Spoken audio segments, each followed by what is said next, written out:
अस्सलाम वालेकुम दोस्तों, प्यार और आदाब। आज फिर एक बार मौका मिला आपसे बात करने का। और आज का टॉपिक ऐसा है, एक ऐसे पसंदीदा कलाकार फनकार का जो कोई भी तारीफ या पहचान का मोहताज नहीं है। उसकी गायकी के फ़न से कोई भी अनजान नहीं। और आज उस अजीम शख्सियत की आवाज़ के जादू और उसकी गायकी के हुनर, कला और उसके मशहूर गीतों नगमों की याद ताज़ा करनी है। और वो कोई और नहीं, हम सब के चहीते मोहम्मद रफ़ी साहब हैं। और जनाब के नाम के साथ यानी मोहम्मद रफ़ी साहब कहना बहुत दिल को छूता भी है। दुनिया में खुदा हर किसी को कोई ना कोई हुनर या फ़न देकर भेजता है, और खुदा ने रफ़ी साहब को सुरीली मीठी प्यारी आवाज़ देकर भेजा, और इस आवाज़ की कोई दूसरी मिसाल नहीं मिलती। अगर कोई पूछता है क्या किसी ने खुदा की आवाज़ सुनी है, तो मैं बड़े शान से कहूँगा जी हाँ, रफ़ी साहब की आवाज़ सुनी है। उनके जैसा गायकी की समझ रखने वाला ना कोई फनकार सिंगर था, ना है, ना आएगा। हज़ारों में भी अगर ढूंढ लो, उनको गायकी का ताज तो मिला ही है, पर साथ साथ उनके एक अच्छे रहमदिल नेक इंसान होने का भी उन्हें शर्फ हासिल हुआ। अगर किसी को गाना नहीं आता है, तब भी वो रफ़ी साहब के गाने गुनगुना कर खुद को एक सिंगर जैसा समझने लगता है। जिनको गाने की समझ नहीं है और गाने का मतलब तक पता नहीं, वो इंसान भी रफ़ी साहब के गानों के बड़े आसानी से समझ लेता है, और ऐसी बातें बगा रहे हैं जैसे मानो उसने सिंगिंग की फील्ड में महारत हासिल की हो। तो यह है रफ़ी साहब की गायकी का नशा और जादू, जो आज तक उनके दुनिया को छोड़ जाने के 40 साल बाद भी बरकरार है। कई सिंगर्स ने उनके गानों के स्टाइल को अपनाया और कामयाब भी हुए। उनके नाम से एकेडमी है और कई शोज़ भी ऑर्गेनाइज होते हैं सारी दुनिया में, जैसे रफ़ी नाइट, और न जाने कितने सिंगर्स की रोज़ी रोटी चलती है जिन्हें पहचान नहीं मिल सकी गायकी के बावजूद। ऐसे सिंगरों के नाम और गानों से इंडिया और पड़ोसी मुल्क और दुनिया में एनआरआई भरे पड़े हैं। मिसाल के तौर पर यूट्यूब पे ही देख लीजिए। हम जैसे आम लोग जो थोड़ा गुनगुना भी लेते हैं, वो भी रफ़ी साहब की कॉपी करके 3 से 5 लाइन गाकर या बार बार दोहरा कर उसे या उस गाने पर महारत हासिल कर लेते हैं। तो आइए आगे हम जाने उनके आज के दिन दुनिया से रुखसत होने पर उनकी ख़ास बातें, उनकी यादें ताज़ा करें, और नाम देंगे इस टॉपिक को Rafi the ultimate singer part 1। Mohammad Rafi sahab को हिंदी सिनेमा में सबसे बेहतर और अच्छे उम्दा गायकों में गिना जाता है। आज भी उनकी पारस जैसी नायाब आवाज़ एक अलग पहचान बनी हुई है, और उन्हें शहंशाह तरन्नुम भी कहा जाता है। उनकी आवाज़ ने आने वाले नए सिंगर्स को खूब प्रेरित यानी कि इंस्पायर किया, जैसे उस वक्त मोहम्मद अजीज़, शब्बीर कुमार, अनवर, उदित नारायण, सोनू निगम, विपिन सचदेवा, देवाशीष दास गुप्ता वगैरह। ऐसी ये काफ़ी लोग इस लिस्ट में शामिल हैं। टी सीरीज़ जैसी कंपनियों ने इन सब गायकों को रफ़ी साहब के गाने को यादें जैसे सॉन्ग वर्जन एल्बम बनाकर बहुत कुछ समेटा। 1940 के दहाई यानी दशक से लेकर 1980 तक उनके नाम 26,000 गानों का खजाना रिकॉर्ड में है। उनमें ज़्यादातर उनकी गायकी जो रही वो गज़लें, कव्वाली, भजन, देशभक्ति गीत और दूसरी भाषा के भी गीत शामिल हैं। जनाब के प्लेबैक गाने इन हजरात पर काफ़ी मशहूर हुए। गुरुदत्त, दिलीप कुमार, देवानंद, भारत भूषण, जॉनी वॉकर, जॉय मुखर्जी, विश्वजीत, शमी कपूर, शशि कपूर, राजेंद्र कुमार, राजेश खन्ना, धर्मेंद्र, अमिताभ बच्चन, जितेंद्र, सुनील दत्त, शत्रुघ्न सिन्हा, मिथुन, किरण कुमार, के यानी कि किशोर कुमार, विनोद मेहरा, फिरोज़ खान, संजय खान, राज बब्बर, प्राण, विनोद खन्ना, राकेश रोशन, महमूद और भी कई कलाकार हैं जो मशहूर नहीं थे, पर ज़रूरत के मुताबिक फ़िल्मों में उन पर भी गाने जब फिल्माए जाते थे तो रफ़ी साहब के गाने रिकॉर्ड पर होते।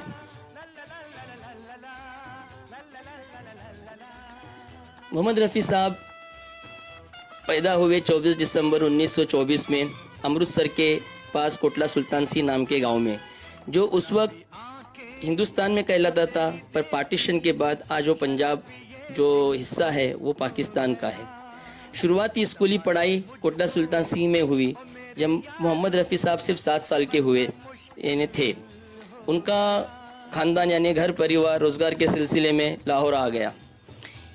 इनके परिवार यानी कि फैमिली में मौसीकी संगीत का कोई भी खास जानकार था, ना ही किसी को कोई म्यूज़िक से या फिल्मों से या गानों से कोई सरोकार था।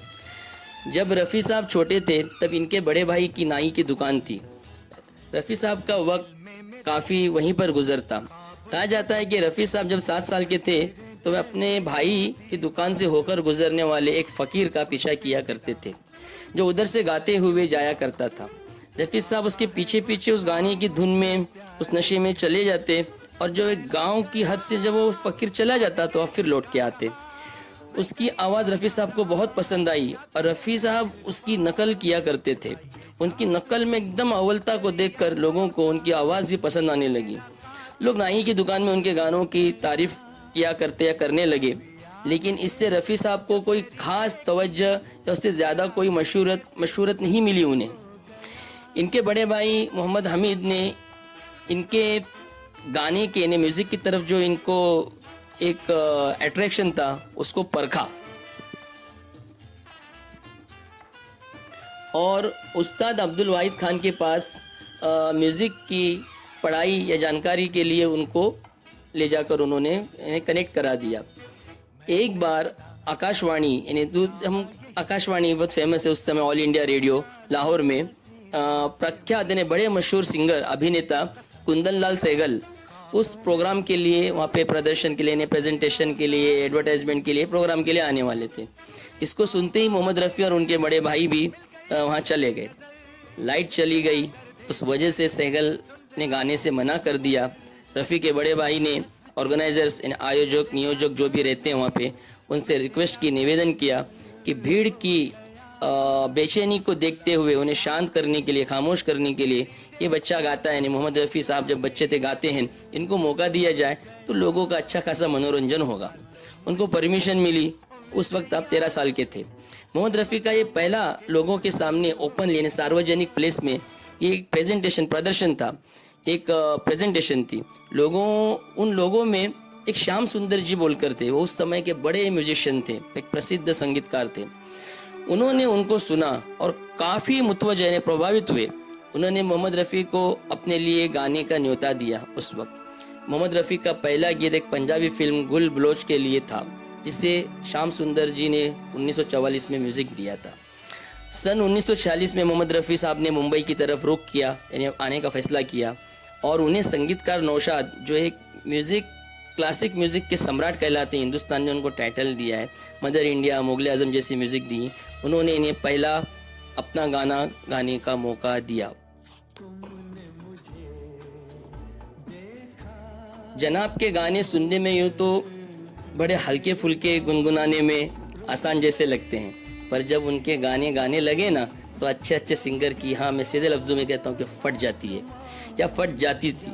उनके पास एक ऐसी ट्रेनिंग थी जिसकी बदौलत वो अपनी कुदरत की नवाजिश और गायकी की समझ से मुश्किल, हार्ड से हार्ड शास्त्रीय संगीत, क्लासिकल, भजन, कव्वाली, उछल कूद, याहू, चिल्लम चिल्लाट, दर्द भरा, रोना धोना जनाब बड़ी आसानी से कर जाते।